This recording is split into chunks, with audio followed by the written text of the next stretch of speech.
అర్జునుడు తను ఉండగా వెనక ఇన్ని దెబ్బలు తింటే తట్టుకోలేక పగ్గాలు విసిరి బారేసి ఒక్క దూకు దూకాడు కిందకి. ఆ దూకేటప్పటికి ఆయన కడుపులలో ఉన్న జగములు ఊగిపోయి ఆయన కుండలములు ఇలా ఊగితే ఆకాశం అంతా కాంతి కప్పుకుంది.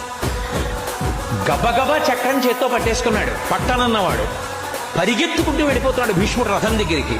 పైన వేసుకున్నటువంటి బంగారు రంగు ఉత్తరీయం జారి కింద పడిపోయింది.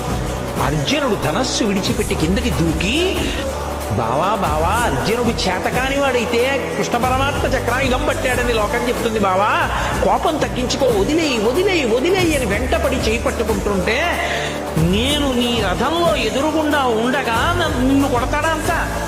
ఇవ్వాడ కరికి లంఘించు సింహంబు కరణిమెరసి, ఏనుగు కుంభస్థలం మీదకి దూకి సింహం ఎలా తన పంజాతో కొట్టి ముత్యాలు చిందరవందర చేస్తుందో అలా నా చక్రధారలతో భీష్ముడి పుట్టుక కత్తిరిస్తా.